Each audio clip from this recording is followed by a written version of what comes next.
Welcome back to the podcast. You're listening to episode 200 of Starting the Conversation.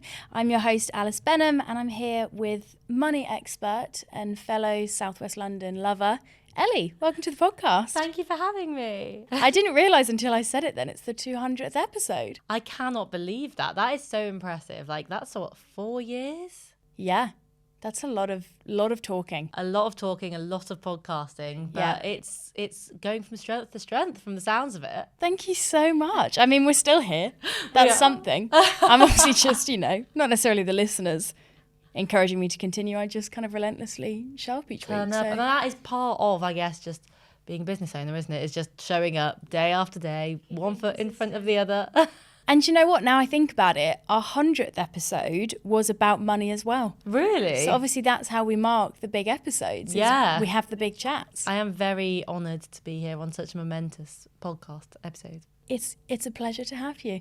So diving straight in, because I feel like money is a topic that we both love and hate to talk about. I feel like we're on the side of loving to talk about it. I am fully that person, and I think it's slightly because I've never been in corporate, so I've never had that kind of shame around money put into me. Like, if I could, I would ask everyone, so what's your salary? How much is your rent? What did you buy your house for? Yeah.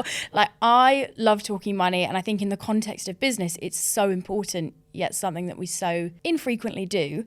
Starting off with a question, which I feel like sounds quite basic, but to me, I'm interested to hear your answer on. When we hear the phrase money mindset, so obviously we talk a lot about like the practicals of money, and we'll get into some of that today, but the more kind of emotional mindset side of money, what actually is money mindset? What does that mean?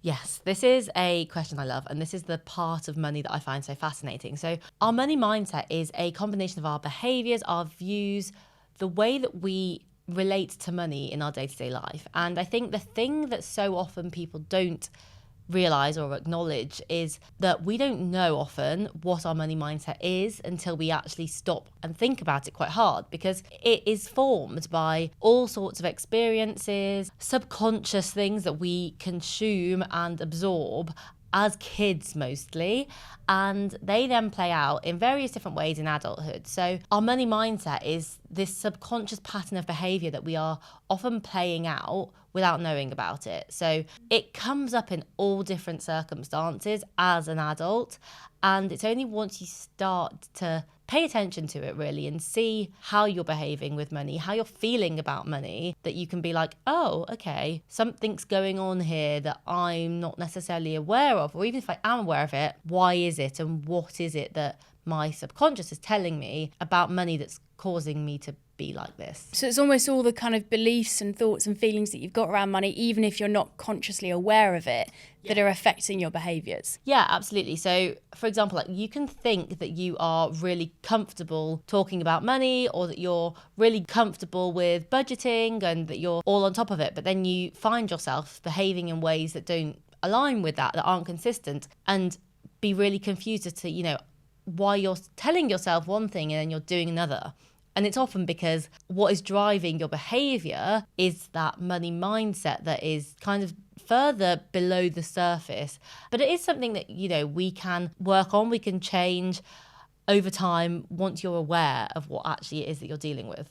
And then in the context of business, how does money mindset affect that? Because I feel like, at least for me personally, when I'm not an approved financial expert in any way. So when I'm talking about money, I kind of stick to the practical, because that feels quite safe, right? Of giving here's tips, save this percentage for your tax, set up your accounts in this way. But I think in the same way that business strategy is only half of the piece, or one piece of the puzzle, I feel like it's the same with money, where the practical stuff is very important and it's one piece of the puzzle, but the mindset part plays a really big role as well.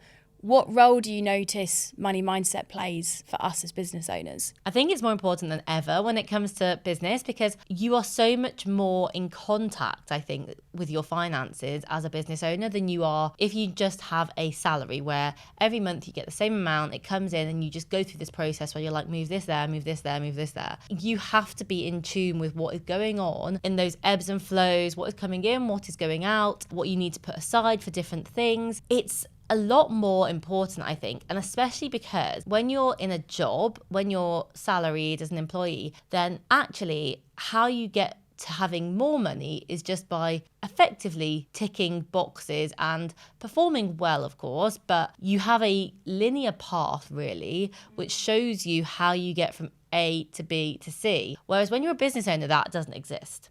If you want to earn more money, you have to go out and earn more money, and you have to either charge more and ask for more money, which can cause a whole host of issues if your money mindset's all over the place, because it starts you asking questions like, am I worth this? You know, how much should I charge? Am I overcharging? Am I undercharging? Do people think I'm rude for asking this much money? You know, we could go on for days with those issues that it causes, and that it sets off. The only other option that you have as a business owner is to work more hours. If you don't want to ask for more money, but you want to earn more money, you've either got to work more, or you've got to ask for more. And that just doesn't really exist in the same way for an employee. Of course, you have to have conversations about salary, about review, but it's much more structured. And, you know, you're working within certain boundaries, which as a business owner, again, there really aren't any boundaries. You have to set those boundaries.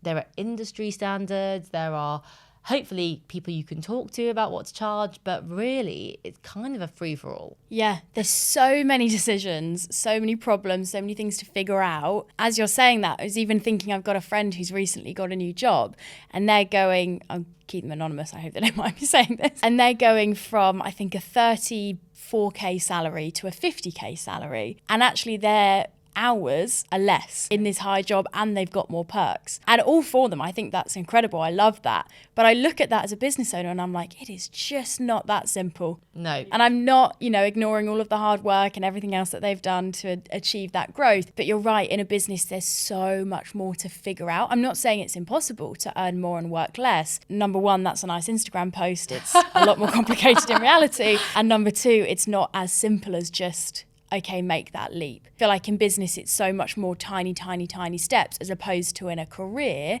it's more those big leaps between different points financially. Yeah, absolutely. And it's very well known really that in a job, in a salaried job, you can go to a recruiter, you can go to another role, you can negotiate your package, and you can, like you say, make those big steps from one job to the other in like almost a fell swoop. And like you say, you know, it takes a lot of work to get there, but you can do that. The idea of even adding like £100 to your day rate, or adding a little bit to your hourly rate as a business owner, that feels intimidating. It feels a lot harder, I think, for a lot of business owners, because there's also this precarity, I think, that comes with money as a business owner, where you don't feel that security. And this is something that I find fascinating, because the reality is that as an employee, your job is not actually very secure. I'm married to an employment lawyer, so I get a very kind of inside view of what the reality is inside a lot of businesses. But there's this perception that when you're an employee, your job is super safe. And there's, I think, an even bigger perception when you're a business owner that everything financial is very insecure. And there are elements of truth to both. You know, you do have a notice period if you're an employee, but as a contractor, as a freelancer, as a business owner, often you do have the ability to have ongoing pieces of work, ongoing clients. Like, so there is always going to be an element of precarity, but I feel like it feels so much more intense as a business owner. Yes. And people talking about it makes the problem worse for me sometimes. The more we talk about the problem, actually, sometimes the worse the problem gets, in the sense that it just feels bigger than it is. Like if you hear everyone saying, oh my gosh, it's so insecure to be a business owner, aren't you terrified of the financial aspect? I mean, surely that's just adding to those money stories that we've been telling ourselves of like, money is bad, money is scary, business is bad financially. And we kind of just build up all of these weird little beliefs that then change the way that we behave. Yeah, absolutely. I think that I personally, at least, my perception of how well I'm doing in business is very different to if I was an employee. And if I was earning what I earn as an employee, I'd probably think I am doing okay. But I think there's something in the world of business that makes you feel like every step forward when it comes to money, like, oh, well, it's so fragile. And I actually spoke about this the other day on Instagram, like this idea that every time a good opportunity comes, and this kind of reveals a little bit about my money mindset, I always worry, and panic a little bit, like, oh my gosh, well, what if it doesn't actually come through? Like, it's in my inbox, it's progressing, but what if the contract doesn't get signed? There's this feeling that things won't last in the same way. But, you know, both of us, we're years into this now, still like relatively young businesses, but it's worked for this long. So why is there this idea that when you're a business owner that it's not going to keep working? Whereas if you're in a job, you just kind of feel like, oh yeah, I can do my job for the next 30 years. Yeah. It's very strange. It is strange. And I mean, there's so much from that I want to pick up on. It always baffles me when I speak to my friends that have jobs and I'm like, oh, you never worry that you're not going to get paid next month? Yeah. Like, that's just not something that like, you don't even think about. You don't even know where your salary is coming from. You don't know what revenue from the business is going towards your salary. You don't know if they're making it this month or if it's been saved up for the last few years. Like, you just have no relationship with that. That must be so incredibly freeing. Yeah. But something you've touched on a couple of times is that kind of more emotional relationship with our money as business owners. And I think that's a really big part, at least for me and in my experience and what I've noticed in others, of what affects the way we interact with our money is when we take it very personally. I wonder if that's one of the challenges we face as business owners, particularly when we don't perhaps separate our business and personal finances, which anyone that's ever spoken to me about money will know that's something I'm a big advocate for. Split them apart, your life will be changed.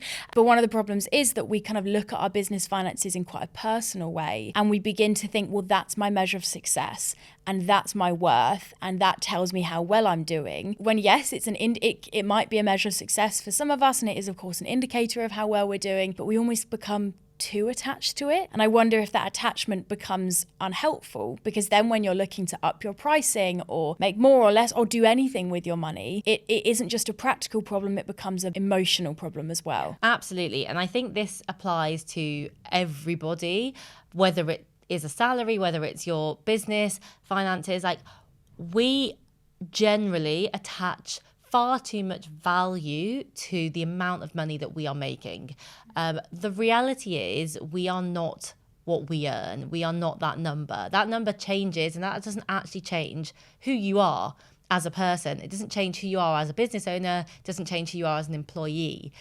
But we have somehow got ourselves into a position in this society where we really tie our net worth, our income to our self-worth. And one of the things that I think really kind of, for me, helped break through this is really interrogating it. It's like we set these goals, and we can, I know we'll talk about this more, but this idea of like, 10K months, 6 figures. People become obsessed with these numbers, whether it is a salary, whether it's a turnover, whether it's profit. But when you reach them, and you hear this time and time again on interviews with millionaires, billionaires, when you reach it, nothing happens. You reach it, you go, oh, cool. And then you move those goalposts and it becomes, okay, now I want to make the next 6 figures, or I want to make 6 figures in a short amount of time, or I want to turn over like 2-3K more this month than last month. Those goalposts constantly move. And I think particularly as business owners, there is a culture a little bit of, especially on Instagram, on social media, it's very clickbaity, but talking about I made X amount in X amount of time. And it's like, well, that's great for you. We don't know the story. We don't know what's actually going on behind that. I can skew my figures to look very different to the reality if I want to. But also, why does that actually matter? And I think we have to ask ourselves as business owners, why am I clicking on that? Like, why am I finding that something that's aspirational? Like, do I actually want to emulate what this person is doing? Or actually, and I know this sounds easier said than done, but like, think about what you as a business owner like want out of your life and business. Like, why are you building this business? What do you want that lifestyle to look like? What is success actually to you? Because I can tell you, it isn't a number. It might be stuff that those numbers facilitate, but a number in itself is not going to get you the satisfaction that you're looking for. So chasing that number alone, like, it's quite fruitless, and it really like only sets you up to feel pretty empty when you get there. Completely. And I can give so many examples from personal experience, both from myself and with clients, where it's exactly that. You reach the goal. And if that goal was nothing more than just a vanity metric, then you just move the goalpost and you just go for the next one. And I think it's important to clarify, like, there's nothing wrong with wanting to make more money or wanting to, grow your finances. But just as you're saying, it's so important to ask why. Why do I want more money? Why am I pushing from a 5K month to a 10K month? If you can give yourself a legitimate list of reasons of like, okay, I'm doing this because of these different things that are important to me. But I think the other thing is as well that's important to acknowledge is not only do you want to make that money, but do you want to put in the work it's going to take to make that money? Yeah. Because I've experienced this in my own business, in clients as well, where even for me, like my business has passed 6 figures for a couple of years. And actually I've reflected and gone, well, it didn't feel good. Yes, I made a lot of money, quote unquote, it was revenue, not profit. Yeah. But actually, was I comfortable with what I was doing to make that money? I had a conversation with a client recently and they were wanting to scale from £100,000 to 250. And I was like, cool. Great. Why? And when we couldn't really figure out a why, aside from like, oh, it'd be good to make more money, I was like, okay, that's allowed to be enough of a why. I'm not going to judge that. Go for it. I then mapped out, okay, and based off of your current business model, here's how much you'd have to work. Here's the amount of things you need to sell. Here's the amount of marketing that would take. Here's the tools and systems that would mean. Here's the team. Very quickly, we've begun to conclude, this goal isn't actually what we want. And we don't see that talked about enough. No, we just talk about these big figures and never about what it actually looks like in practice. Yeah, exactly. And I think for so many people, starting a business isn't just about success or the end goal. I think a lot of the time it's also about a lifestyle. Like I speak to so many people who have set up their own business, who have gone freelance because they want to have a different lifestyle. They don't want to work that structured office, like 9 to 6 or whatever. Actually, if you're then setting yourself these goals, which are absolutely like stretch goals within your capacity, then you're going to work far harder than you would have worked in that office job that you gave up because you wanted a different lifestyle. Yeah, the irony, hey, we all quit jobs to start businesses and be super free, and then we're just chained to our laptop. Yeah, and I mean, I'm guilty of this at times as well. Like, I'm like, oh my gosh, I love like working for myself, and then I spend like 2 weeks glued to my laptop because I've committed to like loads of client work and stuff. And it's hard. It is hard to say no sometimes. And this comes back to that clarity. And I know that's where it comes from for me, is this fear of the work then not carrying on. And so I feel sometimes like, oh, I need to say yes to everything. But then you end up in this cycle where you're like, okay, well, now I've just signed myself up to a life which is more stressful than the job that I didn't want to do. Completely. And I think it comes down to having that real clarity and conviction on your why, on the purpose of knowing like, right, for me, not for others, like for me, what is this business about? What lifestyle do I want? What money do I want to make? How do I want to feel? And it's going to look different for everyone. I know I can look back and see how my business has gone in seasons. There's been times where I've pushed and that's felt good. There's been times where I've stepped back and that's felt good. It's no right or wrong. We're not saying here like, don't try and make 6 figures or it's like, do whatever feels right for you. When you have real internal clarity of what you want, it's so much easier to then make those right decisions. A personal example I can give for this is my business a couple of years ago was getting to the VAT threshold. So if people don't know, VAT is something that you have to pay in the UK if you're earning more than £85,000 revenue. You can choose to opt into it sooner. There's certain benefits to that, which I won't go into. This will get very boring. But yeah, when you hit 85k within a 12-month period, you have to go VAT registered. And because I just assumed like more money is good, growth is good, everyone talks about 6 figures, blah, blah, blah. Some people even go VAT registered to look bigger than they are. So it was even this weird, like, maybe it means I'm cooler than I was pre-VAT, who knows? I just kind of went, yep, cool, I'll go VAT registered, didn't think anything else of it. And then realised from being VAT registered for about 1.5 years that actually it was damaging my profits. Because, and this is where it gets a bit technical, and if this confuses people, I'm very sorry. When you're VAT registered, you have to pay an extra 20% of all of your revenue to the government alongside tax. A lot of companies will charge that on top, but for me, with my clients being small business owners who aren't often VAT registered, I chose the approach, and I know this is my own fault in a way that this happened, to absorb a lot of that cost myself. So actually, when I went VAT registered, my business didn't, grow to 150k. I maybe got to 100, 110, and actually at those kind kind of numbers, because I was paying VAT, I wasn't making any more profit than I was at 80,000. And it was from realizing that I could then go, right, well, my personal why is about having enough money, but also a good lifestyle. And if I want to make loads of money, I'm going to have to lose my lifestyle. Yeah. And I know for me, actually, that my salary of £30,000 for now is great. Yeah. I'm really happy with it. I don't feel the need to push that. So actually, I'm going to go de-VAT registered, do the thing that to others might not look like a successful decision, but actually to me is the right step. I'm sure at some point I'll probably go registered again and scale the business past 110, but that's just an example of, I think, when you know what you want, you can make decisions that aren't just about more, because actually more doesn't always mean more. No, and I think this is something that, again, it underlines the complexity of business finances. And what I would say, hands up, like I say to anybody, like accounting does my head in. Like I cannot do it. I pay very willingly my accountant every month to sort it all out for me. But going VAT registered also is going to cost you a lot more in accounting fees, because you have to do a VAT return every 3 months.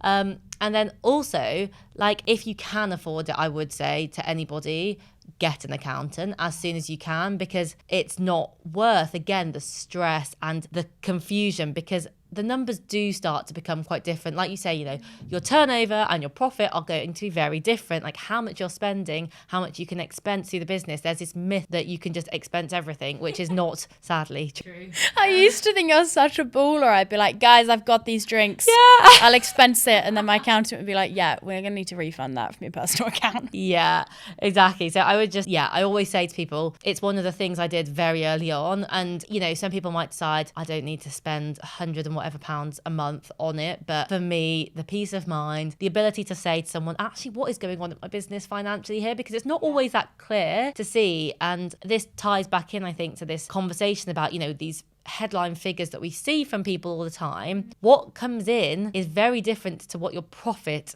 actually is. And no one really talks about what their profit is. People just talk about how much they've made in a month or a year, and they could easily be spending far more than how much they've made to get to that figure. Completely. And it baffles me how there's no quick lesson in this when you start a business. I was having a conversation with a client before my month off, and we were doing some kind of basic, financial planning and kind of figuring out their systems for their money. And I was saying these terms of profit and revenue, and my client, completely within their own right, just said what do those words mean? And for me, it wasn't a moment of you're so dumb, you don't know what it means. It was oh gosh, I forget. You really don't get taught anything. It's all in your own work to figure those things out. And I think that conversation of profit and revenue is so important, because you're right, when you see people talking about a 6-figure business or a 10K month or whatever, that's an impressive number. I'm not denying that. Well done, you've made a lot of money. But that is completely insignificant if you value profit, which is ultimately what you then get to take home. I know for some businesses, profit actually isn't the goal. Maybe you're in a stage of intense growth, so you're spending more than you're making. Well, then crack on. This conversation isn't relevant to you. But I think for a lot of business owners who, as you've said, they're in it for the lifestyle, they want to just take home a nice salary each month and work enough hours, profit is a really important conversation. Yeah, it's the most important conversation if that is what you're aiming for. And you can actually make more profit on a lower turnover than a lot of high turnover companies. And again, I think that is something that isn't talked about. If you've got a relatively comfortable turnover, but you've got very low expenses, then you can be taking home the same as somebody that's turning over a couple of 100,000, but spending a couple of 100,000 on their team and on their systems, on all of those bits and pieces, which add up very quickly. Yeah, completely. And just to clarify, because I realise I moaned about no one knowing what the terms mean, revenue is all of the money that you make. Cost is obviously all the things that you spend on, fixed and variable, and then profit is what's left over at the end. So the typical sum is revenue minus cost equals profit. So let's talk about those 10K months. Yes. And the glorification of these silly numbers. First of all, I don't understand why these numbers? I don't know. I'd love to know the first person who said 10K month and be like, why 10? Why not 9? Why not 11? All I can think about is it's just the number of numbers. Because I guess you've got 10K is the first 5 figures, and then 100K is the first 6 figures. It's a pretty big jump from 100K to 1 million though. That's what I found. Like I'm kind of around that mark and I'm like, where do we go from here? A million feels like a big goal from this point. Yeah, you go from like 6 figures to 6.1 figures, like maybe, I don't know, but it is very strange. Like it is a strange phenomenon of the business world again, that these numbers have been, I guess, put on a pedestal without context, without any real explanation. And it doesn't, again, really exist outside of the business world. But I know when I started my business, I found it quite hard to escape. And I really felt the pressure to be like, okay, well, I need to get to X K a month and I need to increase that. And I need to be aiming for this 10K. And the reality is I have not done that. I stopped trying to chase that because I realized that it was totally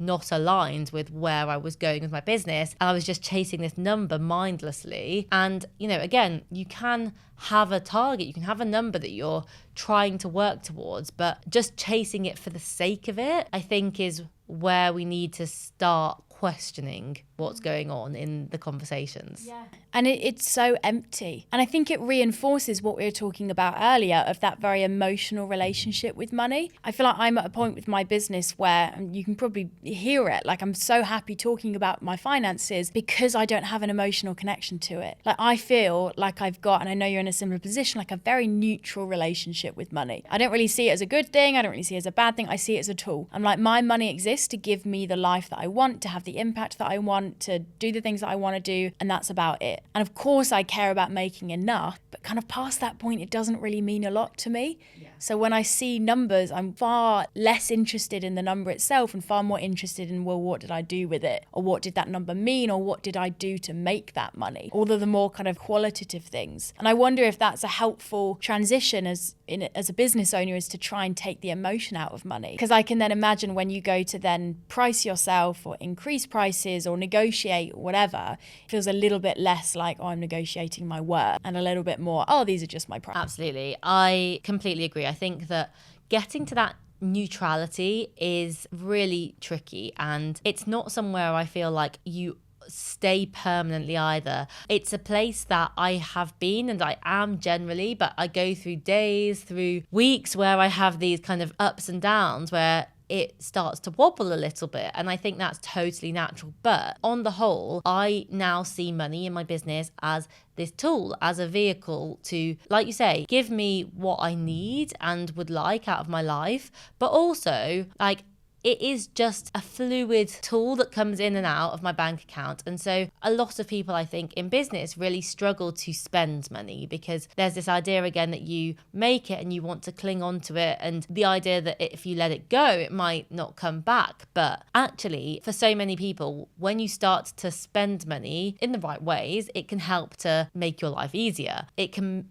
help you to focus on the bits of your business that you need to focus on that are actually going to help you to build a more sustainable, more enjoyable business. But you've got to get over that hurdle of spending money, and you really can't do that if you feel a lot of fear around money, if you feel like it's scarce, if you don't think it's going to come back to you, if you don't think you're capable of making more. Ultimately, it becomes very hard to invest in your business, and then you can get stuck quite easily where you are. Whereas once you start to believe a little bit more that money, is a tool, and if you spend it on something that's going to help you with your business, ultimately your business will become more successful and you'll make a bit more money, and that it's a big cycle and that it really does come and go.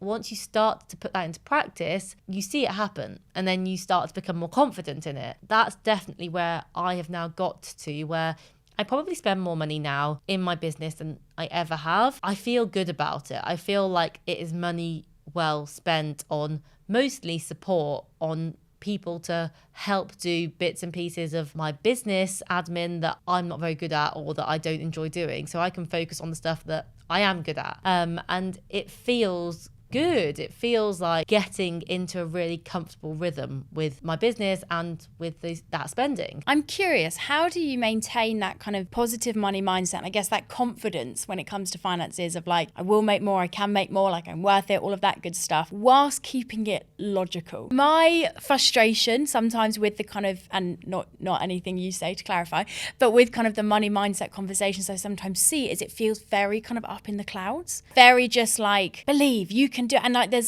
I love that to an extent, but there's almost no acknowledgement for actually what's realistic, what's feasible, and being kind of sensible alongside being, positive and confident and all of those things. So how for you do you balance that? Because you're obviously not, living invoice to invoice, yet there is still that kind of confidence and self-trust there. Yeah, well, I think you actually kind of touched on it earlier when you were talking about, firstly, deciding how much you need to take out of the business, figuring out what your base costs are and what you need to earn and what you're happy to earn from month to month, I think is a very important step, because once you have done that and once you can cover that base, you're in a good position. And I think you have to then not allow yourself or try not to constantly be like, okay, well, this month I want more money, this month I want more money. I'm not saying that you don't want to make more money, but that you aren't going to take more money out, because I think that once you have a set idea of how much you're paying yourself, it gives you more freedom in the rest of your business. It takes the pressure off, is how I see it. It takes the pressure off those other decisions and it allows you to make those other investments because you have got that base level. And, most business owners, myself included, do not pay themselves very much money at all. That is A, because I'm fortunate that I don't need to, but B, also because I listen to what my accountants tell me to do and I do my finances in a way that is tax efficient. So month to month, how much I actually pay myself is not very much. That doesn't change how much I want to make, but that means that there's a gap. And so that gap, I know I can spend some of that on growing the business so that maybe next year I can take a little bit more money out of the business and pay myself a little bit more. So it's very much looking at like the big picture. When I'm talking about spending money as well in the business, I'm not talking about spending loads.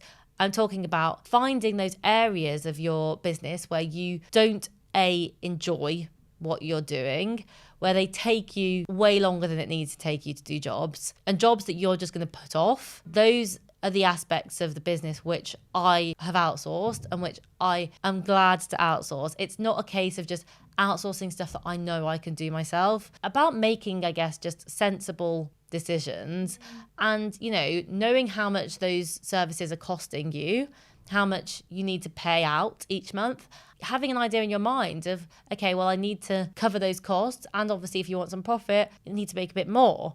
So there are always little sums going on, but if you have relatively fixed level of money that you're paying yourself, relatively fixed expenses in terms of your team or whoever you're paying, and then you have some level of regularity in terms of your income. And again, I know that's hard and I definitely haven't got there yet, but I'm working towards that kind of consistency. That allows you to, I guess, trust. And I say trust, but also with fact behind it. Yes, it's that, isn't it? I feel like such a big part of this conversation is knowing your numbers. Yeah. Just as you're saying there, of like just knowing, what am I making on average? What am I spending? What do I need to make to ensure the business keeps running? What do I want to be taking home myself? And I think when you know your numbers, you can set goals that are, yes, stretching you, but they're also realistic. I think that's probably, now I think about it, my frustration is when it's just these like plucked out of thin air numbers of like, I want this, I'm going to do this, I'm going to achieve this. And I'm like, cool. How are you going to do that? And how do we know that's actually something that's realistic and right? Like if you want to get to, I don't know, $5,000 a month take home from your business, that's a big figure to me. Okay, and you're currently at $2,000, maybe the first goal is $3,000 per month or 2.5. Like, I think it is that awareness of your numbers that helps. And I'm amazed how many business owners, and I don't say this to shame anyone, but if this is you, please change, like don't have a spreadsheet where all of their finances are stored, or they don't look at their bookkeeping and log into Xero and just see like, And I get it. If you bury your head in the sand, money doesn't exist. But as we've talked about many times, just personally, when you don't have that awareness, things only get worse. The best time to be aware of your money was when your business started. The second best time is today. Correct. So be aware and everything becomes that little bit easier. Yeah, and I would say, and I know this sounds like I'm just constantly plugging accountants, but I love my accountants. But honestly, like if you can invest in that cost early on, find yourself an accountant that can talk to you about your business finances, that isn't just going to do the bare minimum, because it will make a world of difference. Like I ask my accountants questions like regularly. I'll voice note them or WhatsApp them and just ask to clarify something or to check something, because it's not always clear. But having that knowledge, I think now you say it, is what gives you the confidence, because it's not a completely unfounded trust or faith that you're going to, make some money. It is based on a basis of those numbers that you know. Yes, it's like the foundation, the money mindset is that bit of kind of knowledge and awareness. And I think you can even relate this when you go to kind of the more detailed side of business finances. If you think about pricing yourself, one of my biggest, I feel like I'm just getting all my frustrations out in this episode. But one of the things that frustrates me when people talk about pricing is it is just about like charge your worth and charge more and up your prices and put a zero at the end. And when there's no logic behind it, of course, that then becomes really hard to do because our brains love logic. If you're just increasing your prices because that's what that guru on that podcast said, it probably is going to feel a bit scary because you don't know why you're doing it. But if you sit down and run the numbers and your pricing is built on theory, pricing yourself is so much easier.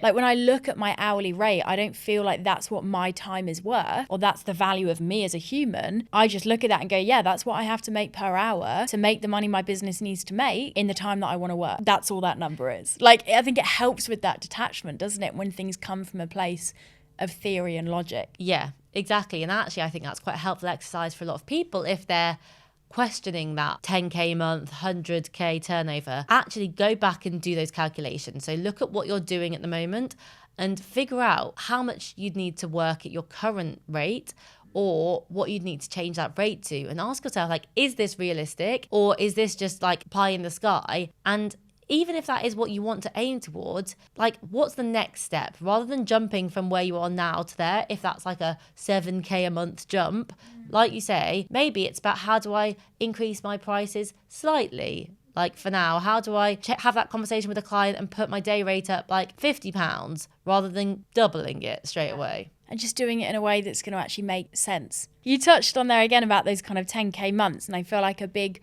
part of that conversation revolves around comparison and kind of looking at other people's businesses and other people's finances and, making assumptions based off of that. I feel like a big part of comparing your finances to other people that we don't talk about a lot, and I know this is something you're passionate about, is kind of the invisible financial privilege that we don't often see. Tell us, what is financial privilege?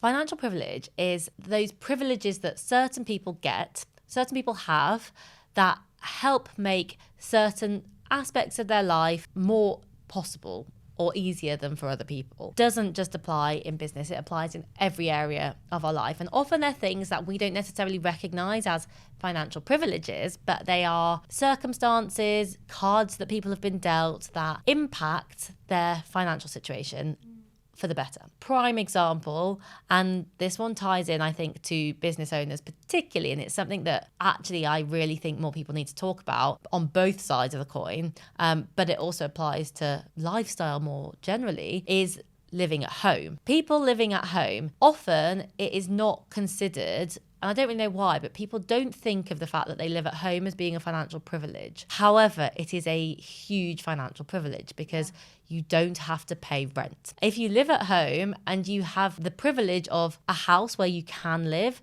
parents who don't need you to contribute to the bills or need you to contribute very little to the bills. Often a house somewhere where it's convenient for you to live as an adult. You, if you're salaried, get your entire take-home pay without having to pay a huge amount in rent. If you work for yourself, you don't have that worry about needing to make enough to pay your bills. It's one of the biggest financial privileges that I think doesn't get talked about enough. And recently on our podcast, we did an interview with the founder of a company called Otsu. And actually, Lauren went into a lot of detail about this and the fact that, you know, when she decided she wanted to start her business and quit her job, she moved home. And I said to her, you know, thank you so much for just being honest about that, because I don't think people are honest about it enough. And alongside starting a business and moving back home, I think the other thing that comes up a lot of the time, which, well, doesn't come up, but should come up a lot of the time when it comes to business owners, is having a partner. And I talk about this a lot, and I'm hands up aware that I am that person. Like, I didn't move home, so I've not had that particular privilege of starting a business, but I do have a partner who has an income every month that comes through his salary, and that has allowed me to take the risk of starting a business, kind of just chucking everything at it and seeing what happens and not having that worry about what I need to earn. And I'm the kind of person anyway who does worry, or did worry about, like, you know, wanting to make my own way and wanting to contribute. But there is no denying that deep down, you know, that if you cannot cover your part of the bills, you're not going to be homeless and you're not going to be starving, that doesn't have an impact on you, because it does. It gives you the springboard to go out and to give it a go. And I just don't think enough business owners are talking about the fact that they are living at home or that they're living with a partner who helps cover the bills. Completely. So if you're listening to this and you live by yourself and you're starting a business, you are incredible. Fighting the fight. Because it is so true. And there's so many other things that so many things that we're going to be here all day if we go into all of the privileges. But, even having the privilege of being, healthy within your mind and within your body, that means that you're more capable of starting a business and making that money. There's so many different privileges, just generally white privilege or just knowing certain people and being in different networks. Like, all of the privileges play a role, and actually acknowledging it doesn't change your success. No. There's this weird defensiveness people have of like, well, yeah, no, I don't want to admit that, like, yeah, my husband has paid the bills for the last year, or yeah, I did move home, or yeah, this thing did help me. It's like, own it. It's just making it that bit easier for people that maybe aren't in your position to understand why they might not be able to directly compare. Like, I would not have been able to start my business in the way that I did and be so risky if I hadn't have lived at home, because I didn't need to make a lot of money. I didn't have anyone relying on me as well. In a way, I had single privilege because I didn't have a family. There was no one that, needed me to make money. So I had the ability to just completely risk it. I'm not saying I wouldn't have got here had I lived out of home, but it would have taken a lot more time and it would have been a lot more risky. And I think it's okay to acknowledge those things. Yeah. I've had so many people where, based off of what I've seen online, I'm like, oh, they run their business full time and they're completely sustaining their lifestyle. And then I meet them and they've got a full-time job that they have alongside their business, and they've got a partner that pays a lot of the bills. And I don't have any problems with that. I don't have any judgment for people's lifestyles or who pays for what. If someone wanted to pay my bills, I would absolutely encourage them to. But it's the lack of transparency that feels icky to me. You're putting this message out there to people of like, I'm achieving X, Y, and Z. And people are going, well, why can't I achieve that? And if you're not being honest with how you're achieving it, I'm not saying we all need to put on our Instagram bios like, husband pays 70%. Like, that's not what I'm saying. But there must be a middle ground where we can be more transparent and just make things a bit easier when other people are looking at what we've got. I think so. And I'm glad you say that, because I think that what people often think when they hear these conversations is that that's what we're implying, is that you should be like, guys, like, I've got a husband who's paying all the bills. Like, that is not it. But what it is I think, if someone asks you, how did you start the business? How did you get into this position? Be honest with them about it. And I have this in lots of different areas where I have this like gripe. This is a slight side note, but I listened to a podcast the other day with a very well-known businesswoman mother and has publicly answered the question as to how do you deal with childcare. And she said, we have a nanny. But in this podcast, which was mostly focused on her business, she didn't mention the nanny. And it was very much talking about how she juggles everything. And I was like, but there's a nanny as well. I know that in mother world, a lot of people have that feeling of like not being good enough because they can't juggle everything, where actually the people they're looking at aren't juggling everything either. They've got help. And it's exactly the same thing I think we're talking about here. So it's a case of like, if you're in that conversation, you can see that there's a benefit that can be gained for other people listening or watching by being honest about that. Please be honest about it. And then I think secondly, I think it's just, this goes both ways, but I think people often forget that what they see is such a small amount of what goes on. And I'm very aware of this in the fact that I have a public platform, and some people think that that is my job. I quite often say to people and say publicly, yeah, this is not what I get paid for. I get paid a fraction of my income through the stuff that you see. 90% of what I get paid, you don't see. I don't show you it because A, it's not relevant. I don't also want to expose all of my clients and my life and whatnot to the internet.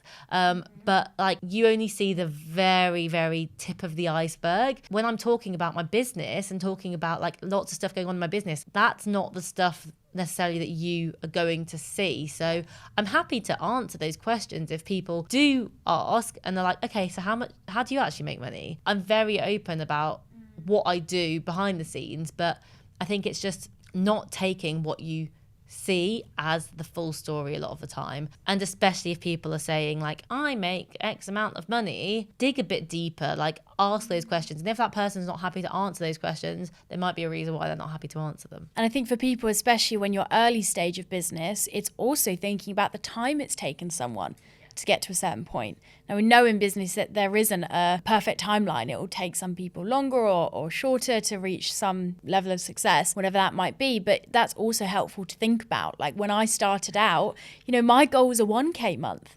I was looking at these people talking about 10K months and I was like, all right, that's not relevant for me. And there's also this trend of being in my first year, or I scaled from 0 to 5 million in 12 months. And I'm like, good for you. And that's totally unrealistic for 99.9% of us.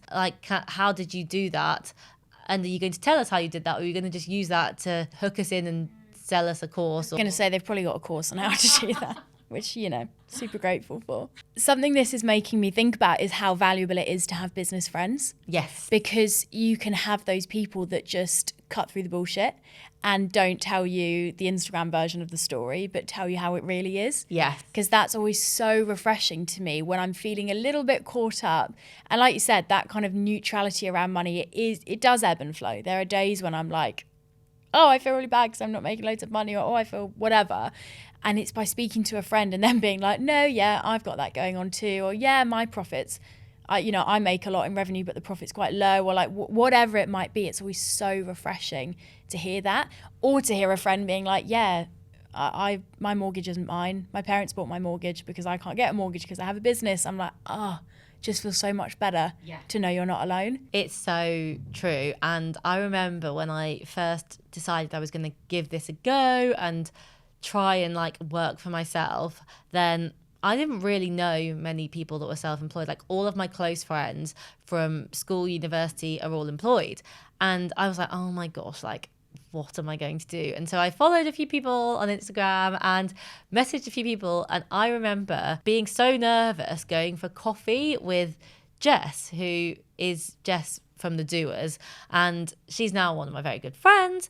And I just remember going to this cafe in Balham, and I wasn't even living in London at this time. I moved out for a few months.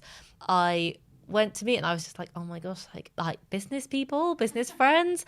And it took me so much out of my comfort zone at that point in time because I was so new to it. I really didn't have any confidence, and I had no one that I could talk to about that whole journey experience. And that meeting turned out to be really pivotal in that journey because it gave me somebody that I could speak to about all of this. And even today, I still often go to Jess with questions about pricing and about what I should charge, what I should quote for things. You know, now I've got lots of different friends that are in different areas of self-employment, different types of businesses, and it has really changed that. But I think that it is one thing that I would 100% encourage anyone that is early days to do, is to just message people, like hop on a call, like have a coffee, whatever it is. Just find yourself some people that understand, because it is a whole different mindset,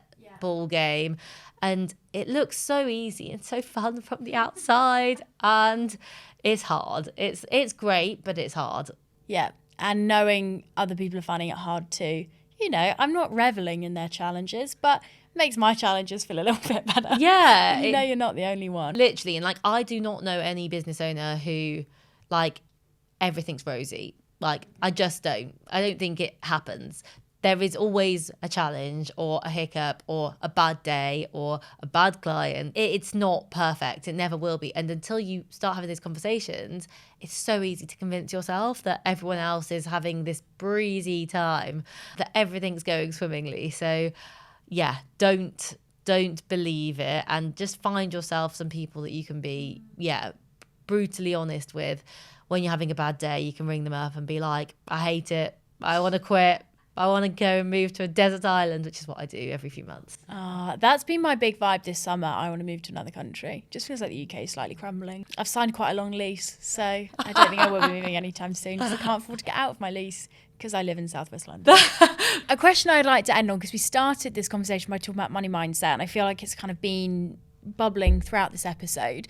If someone is like totally new to money mindset, or I mean, I would say I feel quite new to it in the sense that I've never really done any kind of work on my money mindset. Where would you encourage people to begin? Because it sounds like it starts with awareness. How do you get an awareness of something that's quite subconscious? The place I always encourage people to start is a note on your phone or a notebook, whichever format you prefer. Just take 10 minutes, write down how you feel about money. Like, write down your thoughts. Try not to filter them. Just try and let it naturally flow. Like, write down your fears, your worries, your highs, your lows. Just put it all out on paper, because, you know, journaling is a thing for a reason. It works if you just get into that state and allow your thoughts to come onto paper.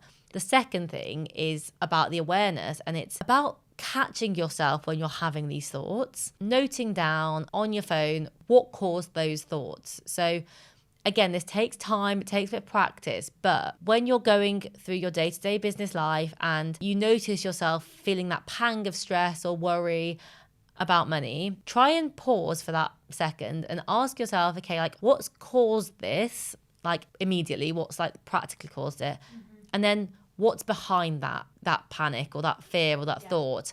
Keep a note of those things. Keep a note of what's going on underneath if you can, but also keep a note of what those triggers are, because often there will be patterns in what is triggering them. So it might be as simple as every time you see a post that is a certain type of post, that it sets off those feelings. Once you then can start to see those patterns, you can start to then think about how you take action to change those patterns. So whether it's a case of you create a new thought that, and I know this sounds a bit airy-fairy, but whether it's a case that every time you see those types of comment that you get into the habit of saying to yourself, like, okay, like, I don't need to achieve this to prove my worth, that kind of thought. Or whether it's a case that you do something like unfollow those people that are setting off those thoughts. It's about that awareness and then trying to rebuild that pattern so that your thoughts don't spiral into that negative place, which reinforces, I'll never be able to make that much. I need to work harder. Like, this person's so much more successful than me. It's about trying to like reroute the thought path. And it's not quick. If you can start to catch yourself having those thoughts, that is the first point at which you can start to change the direction of those thoughts and move into not even like a more positive place, because I'm not being unrealistic and expecting everyone to go like, oh my gosh, I love money, like, yay. But to go from like that negative fear, panic, to being like, okay, I'm not going to let that impact me, or like, let it come and let it go. Yeah, that's the thing, isn't there's some thing that I can't even remember, so I can't even butcher it, but it's like the definition of a thought is like passing through. So it's like literally just let it pass through. It doesn't have to set up camp, sit and sabotage and put a dampener on the rest of your day. Basically, like, it can just be a thought, an acknowledgement, and then actually get back on track with where you were before you had that thought or that interruption, and focus on you and what you want to do, and like just focus on your goals, not someone else's goals, not someone else's achievements, because ultimately that's what we're trying to get to, is what makes us happy, what as business owners we define as success. I feel like that's the theme of this episode. Just you do you. Decide what financial success means to you, know your numbers, own your situation, and let it be that. Yeah. Actually, they're such a highly personal thing, but that doesn't mean you should be shady about it. No, It's exactly. like, let's all own our own version of how we do our money. Yeah, and just don't feel like you have to conform to this constant need to like earn more. If you're happy with what you're earning in your business, like, of course you can look for ways to optimize it, and of course life's getting expensive, but you don't constantly need to be chasing. If you want to make more money, like, great, but know why you want to. And if you don't, like, don't feel bad about that. You don't need to constantly be chasing that next milestone, that next figure, because it is exhausting. And I think encouraging people to, just aim for somewhere and like sit there for a bit, sit there for a little while. Like, that can be great.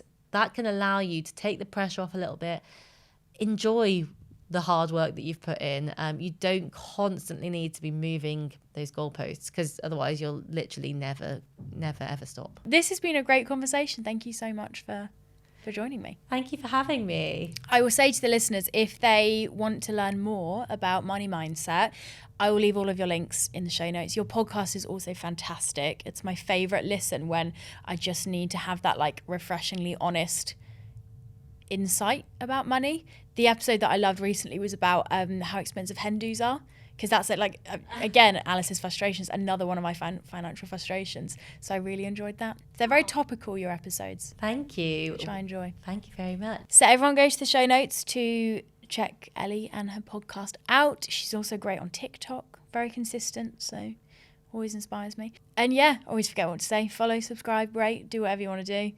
Don't leave a bad review. Just leave a good one. Thank you very much. Chat to you next week.